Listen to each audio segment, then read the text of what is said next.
ज्येष्ठ शुद्ध त्रयोदशी छत्रपती शिवाजी महाराजांचा तिथीप्रमाणे आज राज्याभिषेक झाला। हा राज्याभिषेक आपण हिंदू साम्राज्य दिन म्हणून साजरा करतो। दरवर्षी या चौकातील छत्रपती शिवाजी महाराजांचा जो पुतळा आहे त्याला आपण पुष्पहार अर्पण करतो। त्याप्रमाणे आजही आपण इथे पुष्पहार अर्पण करायला आलेलो। मी आपल्यातले ज्येष्ठ प्रवीणजी देशमुख, दिनेशजी देशमुख, डॉक्टर प्रशांत पिंगळे आणि प्रसाद मराठे यांना विनंती करतो की त्यांनी छत्रपती शिवाजी महाराजांच्या पुतळ्याला पुष्पहार अर्पण करावं।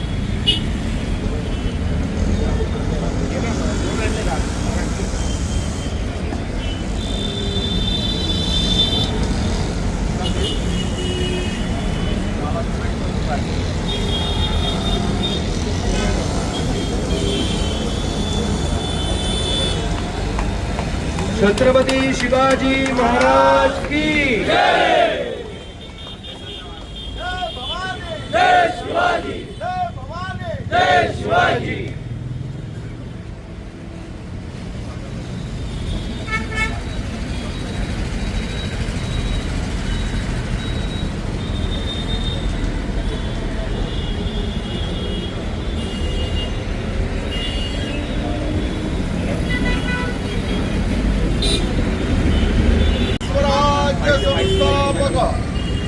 क्षत्रिय कुलावतंस राजाधिराज श्रीमान योगी छत्रपती शिवाजी महाराज की जय।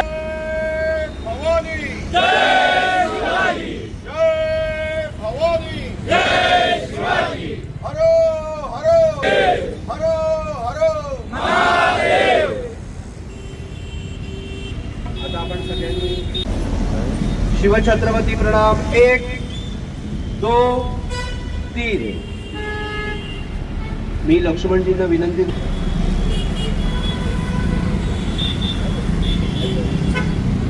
छत्रपती शिवरायांचा जय जयकार, जय जयकार।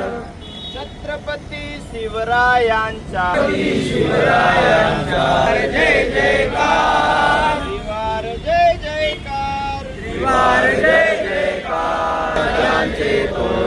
बांधिवूनिया गाजवी समरागण, आई जय जयकार। स्फूर्ती केंद्र हे भारतीयांचे, स्फूर्ती केंद्र हे भारतीयांचे। देवत अमोच्या श्री शिवाजी उठता उर्मी समर्पणाची, उठता उर्मी समर्पणाची। काय उणे पडणार, उणे पडणार, काय उणे पडणार। छत्रपती शिवरायांचा, छत्रपती शिवरायांचा। आजच्या दिवसाचं महत्त्व सांगण्यासाठी जे वक्ते लाभलेले आहेत त्या वक्त्यांचा मी परिचय आपल्याला करून देतो। त्यांचं पूर्ण आपण जे सगळे इथे नागरिक सकाळी जमलो आहोत ते एका उद्देशासाठी जमलेलो आहोत। छत्रपती शिवाजी महाराजांच्या पावन स्पर्शाने, पदस्पर्शाने पावन झालेल्या कल्याण नगरीमध्ये सर्व नागरिकांना हिंदू साम्राज्य दिन या निमित्ताने हार्दिक शुभेच्छा। आपण एक विशिष्ट वारसा जपतो कल्याणकर म्हणून। जिथे आरमाराची स्थापना झाली इथे जी चारित्र्याची लक्षणं सांगितली जातात त्यामध्ये सुभेदाराच्या सोनीची गोष्ट घडली। इथेच वलंगडाच्या पायथ्यापासनं तर कल्याणपर्यंत येणाऱ्या रस्त्यावरती जिथे जिथे म्हणून धार्मिक स्थळांची विटंबना झाली होती त्या धार्मिक स्थळाच्या विटंबना करणाऱ्यांच्या धर्मस्थळामध्ये अन्नधान्याची कोठारं निर्माण केली गेली महाराजांच्या हुकमाने, आणि हा लिखित हुकूम आहे। अशा प्रकारच्या कल्याणमधील सर्व नागरिकांना हिंदू साम्राज्य दिनाच्या हार्दिक शुभेच्छा। आज मला माझं नाव माहिती आहे, माझ्या वडिलांचं नाव माहिती आहे, माझ्या आजोबांचं नाव माहिती आहे, फार फार तर पणजोबांचं नाव काही जणांना माहिती असेल, पण त्याच्यानंतरही पुढची जर पिढी ट्रेस करायला गेलं तर फार लोकांना कोणाची नावं आठवत नसतील, माहिती नसतील। आणि आज आपण सर्वजण, माझ्या घरातला छोटा बाळ सुद्धा छत्रपती शिवाजी महाराज की जय अशा अभिमानाने हाका मारतो। त्याचं कारण आहे की महाराज आपल्यासाठी जगले आहेत। आपल्यासाठी त्यांनी खस्ता खाल्लाय, आपल्यासाठी त्यांनी कष्ट सहन केलेले आहेत. काय आवश्यकता होती एखाद्याला एवढं करण्याची? एका जहागीरदाराचा मुलगा, एका मोठ्या जहागीरदाराचा मुलगा जर ठरवलं असतं तर ऐश आरामाच्या जीवनामध्ये विलीन होऊन चांगल्या प्रकारची नोकरी चाकरी मिळवून बादशाहच्या दरबारी लागू शकला असता. पण नाही, जिथे गाढवाचा नांगर फिरवला गेला त्या पुण्यामध्ये सोन्याचा नांगर धरून हा विद्यार्थी, हा मुलगा उभा राहिला. आणि हा उभा राहिल्यानंतर सगळ्याच रयतेला एक शक्ती आली आणि या शक्तीचा उपयोग करून त्यांनी स्वराज्य निर्माण करण्याची शपथ रायरेश्वरावरती घेतली. एवढी शपथ घेण्याची काय गरज होती? काय आवश्यकता होती? तर माझ्या आया बहिणींची आबरू लुटली जाते, माझ्या माणसांना त्रास दिला जातोय, माझा देव देवळामध्ये संरक्षित नाही, माझ्या देवाला त्रास होतोय, मला त्रास होतोय. इथे देव देश धर्माची गोष्ट करणाऱ्या प्रत्येकाला कत्ल केली जाते, इथे मारलं जात आहे. अशी जेव्हा अवस्था होती त्यावेळेची ही गोष्ट आहे. उत्तरेकडे औरंगजेब असेल, दक्षिणेकडे बहामनी सुलतान असतील, जागोजागी छोटे छोटे सुलतान असतील, बहामनी सुलतान असतील किंवा कुठल्या छोट्या छोट्या परंपरा असतील. या सगळ्या काळामध्ये स्वतःच्या दैनिक गोष्टी ज्या असतात धर्माच्या करण्याची परवानगी लोकांना मागावी लागत होती. आपल्या कुठल्याही प्रकारचा उत्सव सण जाहीरपणे साजरा करण्याची परवानगी नव्हती. अशा परिस्थितीमध्ये जिथे सर्व शौर्य दाखवणाऱ्या लोकांनी आपले मनगट बादशहाच्या चरणी गहाण टाकलेली होती, त्या काळातली ही गोष्ट आहे. महाराजांनी ठरवलं की आपण हिंदवी स्वराज्य निर्माण करायचं. आईची साथ होती, मावळ्यांची साथ होती, मित्रांची साथ होती, रयतेची साथ होती. सगळ्यात पहिले त्यांनी जातीचा जो विषय होता तो मोडीत काढून 18 पगड जातींचं सैन्य उभं करण्याचं ठरवलं. कुठल्या कुठल्या गोष्टींना आव्हान दिलं असेल महाराजांनी त्यांच्या आयुष्यामध्ये? जे जे काही निषिद्ध मानलं गेलं ते हात घालण्याची तयारी फक्त आणि फक्त देव देश आणि धर्माच्या संरक्षणासाठी महाराजांनी केली. दर्यावरती पार करणे निषिद्ध मानलं जायचं ना, तरी सुद्धा याच कल्याणामध्ये आरमाराची स्थापना करून दर्या पार करण्याचा निश्चय केला गेला. आपल्याकडे राजाराम महाराजांचा जन्म पालथा झाला होता. त्यांनी सांगितलं घाबरायची काही कारण नाही, काही अशुभ शपून नाहीये. हा बादशाही पालथी घालण्यासाठी जन्माला आलेला मुलगा आहे. जिथे कुठेही धर्माचा रस्ता परत येण्याचा नव्हता तिथे बजाजी निंबाळकर असेल आणि अशा वेगवेगळे जे सगळे सेनानी असतील त्यांना पुन्हा एकदा हिंदू धर्मात घेण्यासाठीची प्रथा अजिबात अस्तित्वात नव्हती. म्हणजे एकदा आउट प्रोसेस होती, बाहेर जाण्याची मार्ग होता पण येण्याचा मार्ग नव्हता. तो मार्ग शोधण्याचं काम छत्रपती शिवाजी महाराजांनी केलं. एवढंच नाही तर आपल्या घरातली मुलगी त्या बजाजी निंबाळकरांच्या घरामध्ये देऊन त्याचा सन्मान होईल आणि त्याला पुन्हा एकदा समाजामध्ये एकत्र करण्यात येईल या दृष्टीने त्यांनी प्रयत्न केला. तर एवढा विचार करणारा स्वतंत्राचा आपल्या स्वराज्याचा असा राजा आपल्याला लाभला. आज आपण जर बघितलं किती किती संकट आली असती त्यांच्यावरती. छोट्या छोट्या गोष्टींपासून जर विचार करत गेला तर अफजल खानासारखा जो दैत्य आला होता त्या दैत्यांनी तुळजाभवानी फोडली, विठ्ठलाचं मंदिर फोडलं, तरी सुद्धा आपल्याला जर टिकून राहायचं असेल आणि आपला देश आणि धर्म वाचवायचा असेल तर आपल्याला दबा धरून बसलं पाहिजे. प्रतापगडावरती त्यांनी बसले आणि त्या प्रतापगडावरती त्याला बोलवून आणलं. तिथे पूर्ण आपली ती कथा माहिती आहे की कशा प्रकारे त्याचं पुढचं काही ते पोट फाडलेलं आहे आणि बाकी सगळा जो विषय केलेला आहे. त्याच्या पुढची गोष्ट खरी महत्वाची आहे. घरी बसले नाही. कोणी जर राजा असता तर काय विचार केला असता? अफजल खान मारला, एवढा मोठा सैन्याने मारलाय, मी बसतो घरी आराम करतो, छानपैकी सगळ्यांना मोठ्या मोठ्या दवंड्या पिटतो, मोठी मोठी आपण पूर्ण सत्य समारंभ साजरा करू. पण समारंभ न साजरा करता 3च महिन्यामध्ये विजयनगरच्या साम्राज्य म्हणजे विजयनगर जे होतं याच्यामध्ये जे आदिलशहाचं साम्राज्य प्रस्थापित होतं त्याच्या सीमेपर्यंत म्हणजे त्याच्या घरापर्यंत राजे जाऊन पोहोचले होते. तर इतक्या प्रचंड वेगाने दक्षिण दिग्विजयाची मोहीम सुरू झाली आणि दक्षिण दिग्विजय करत करत राजे निघाले. तर अशा प्रकारे जेवढे जेवढे काही किल्ले आपले गेले होते, जेवढे जेवढे काही विटंबना झाली होती ते पुनर्प्रस्थापित करून राजांनी स्वराज्याची निर्मिती करण्याचा विचार केला. परत येत असताना श्रीशैलमच्या इथे अचानक राजांना विरक्ती आली आणि विरक्ती आल्यावरती जर त्यांनी काय म्हटलं, मी माझं हे शिरपुष्प अर्पण करतो महाराज पूर्णपणे शंकराच्या चरणी आणि शिरपुष्प ठेवून मी माझं वैराग्य आणि हे जीवन संपवतो. त्यावेळेला राजांना ज्यांनी वाचवलं असेल त्यांचे आभार मानले पाहिजे. त्याच्यानंतर स्वराज्य वाढले आणि स्वराज्याचं त्याच्यामध्ये योगदान आपण आज भोगतो आहोत सगळे.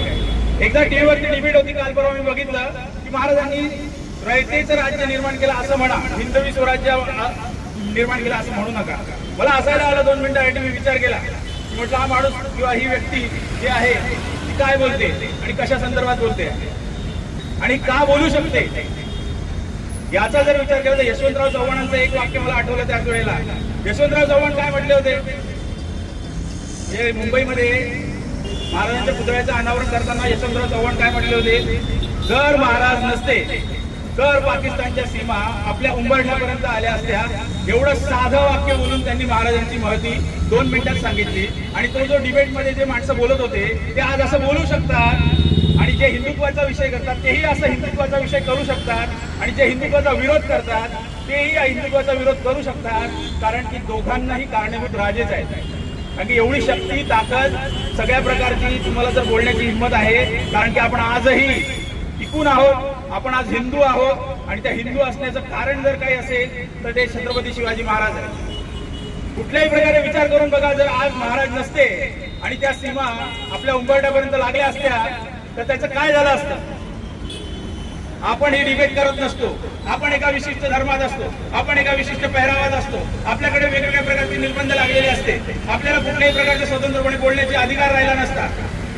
आज आपण देवा धर्माबद्दल बोलतो, त्याचा आदर करतो आणि काही जे लोक स्वतःचा त्याच्याबद्दलचा विरोध करतात हे करू शकतात, कारण की ते स्वतंत्र आणि स्वराज्यामध्ये नांदले. आपल्याला नेपोलियन बोनापार्ट माहिती आहे, ज्युलियस सीझर माहिती आहे, त्याच्यानंतर अलेक्झांडर द ग्रेट माहिती आहे. पण ह्यांना महान योद्धे म्हटले जरी गेलं असतं त्याच्या काळामध्ये, तरी त्यांच्यामध्ये एक विशिष्ट असं साम्य आहे. हे जेव्हा पतन झाले, हे जेव्हा बुडाले, त्यांचं जेव्हा मर्दन झालं त्यावेळेला क्षणात काही दिवसात त्यांचं राज्य, त्यांची व्यवस्था पतन झाली, कुठल्याही प्रकारचं त्यांचं नामोनिशाण राहिला नाही. पण महाराजांच्या जे महाराज गेल्यानंतर सुद्धा छत्रपती संभाजी महाराज असतील, राजाराम महाराज असतील, ताराराणी महाराज असतील, त्याशिवाय 17 ते 18 वर्ष कुदळ आणि पावडे घेऊन कुठल्याही नेतृत्वाशिवाय जर रयत लढली आणि औरंगजेबाला इथेच याच महाराष्ट्राच्या मातीत गाडण्याची प्रेरणा त्यांना जर मिळाली असेल तर ती महाराजांच्या विचारांपासून मिळाली, त्यांच्या ताकदीपासून मिळाली. महाराजांनी जर म्हटलं असतं की पैशासाठी काम करा तर आज ही अवस्था राहिली नसती, महाराजांनंतर ते स्वराज्य टिकलं नसतं, ते वाढलं नसतं. पण आज आपण बघतो की महाराष्ट्राच्या मातीमधनं रायगडाच्या सेंटर जर धरला आपण, तर तिथून निर्माण झालेलं स्वराज्य अटकपासून कटकपर्यंत जर पोहोचलं असेल तर ते रयतेच्या प्रत्येकाच्या मनामध्ये महाराज जिवंत होते. त्या काळामध्ये महाराजांनी ती प्रेरणा आणि शक्ती निर्माण करू शकले प्रत्येकाच्या मनामध्ये. म्हणूनच या प्रकारचं असं कार्य करण्याची शक्ती त्या रयतेला मिळाली.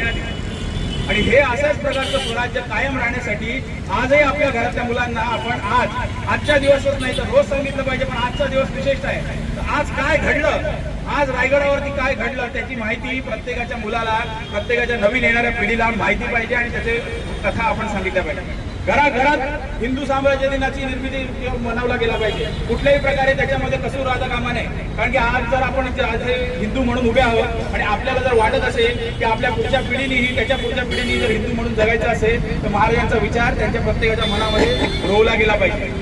नाहीतर हे हिंदुत्व टिकवण्याची ताकद, प्रेरणा, या प्रकारची जगण्याची ताकद, या स्वराज्य लढण्याची ताकद कुठल्याही प्रकारे त्यांना येणार नाही. आपण छत्रपती शिवाजी महाराजांचे खूप खूप ऋणी आहोत. त्यांच्या कुठल्याही प्रकारचे गोष्टींचं, उपकारांचं आपण परतफेड करू शकत नाही, पण त्यांची आठवण आपल्या पुढच्या पिढीला देण्याचं काम आजच्या दिवशी आपल्याला करायचं आहे. राज्याभिषेकाच्या दिवशी सिंहासनाकडे जाताना राजांना अनेक बलिदान दिलेल्या त्यांच्या जे काही योद्धे होते त्यांच्याबद्दल आपण विचार केला तर लक्षात येईल की त्यांच्या मनामध्ये स्वराज्याची प्रेरणा किती जागृत होती. स्वतःच्या मुलाच्या लग्नाला न पोहोचणारा तानाजी असेल, स्वतःला हत्ती समोर फेकणारा यसाजी असेल, त्याशिवाय घोडखिंडीमध्ये 3 तोफेचे आवाज येईपर्यंत लढत राहील असं सांगणारा बाजी असेल, म्हणजे पूर्ण मुक्क कटलं पण तरी धड लढत राहिलं असं पूर्णपणे पुरंदरची बाजी असते.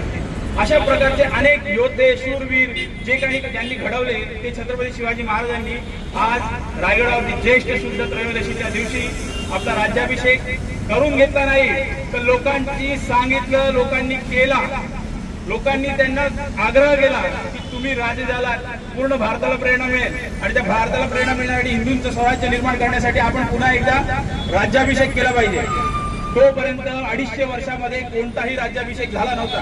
त्याच्यामध्ये 250 वर्षात कुठलाही राज्याभिषेक झालेला नसतानाही, राजांचा राज्याभिषेक करायचा कसा हेही माहीत नसताना राज्याभिषेक कसा करायचा याचं पुस्तक लिहिलं गेलं. प्रत्येक दरबारामध्ये फारसी भाषा ती पूर्ण यादी असायची, फारसी भाषेत केला जायचा व्यवहार, तर तो व्यवहार मंडळाची शब्दकोश तयार केला गेला. अशा प्रकारचे पदोपदी आपल्या संस्कृतीचं, आपल्या धर्माचं, आपल्या पूर्ण स्वराज्याचं रक्षण करत करत राजांनी स्वराज्य निर्माण केलं. आज राजे छत्रपती झाले, आजच राजे सिंहासनाधीश्वर झाले.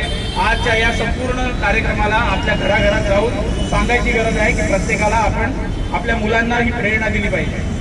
आणि अशाच प्रकारे आपण आज इथून गेलो की आपापल्या वस्तींमध्ये, आपापल्या विभागामध्ये छत्रपती शिवाजी महाराजांची अशाच प्रकारचा छोटासा काही कार्यक्रम आपल्याला संध्याकाळपर्यंत करता येईल का याचा विचार करायचा आहे. आपण सर्वजणांना या पुन्हा एकदा हिंदवी स्वराज्य दिनाच्या सर्वांना हार्दिक शुभेच्छा. धन्यवाद.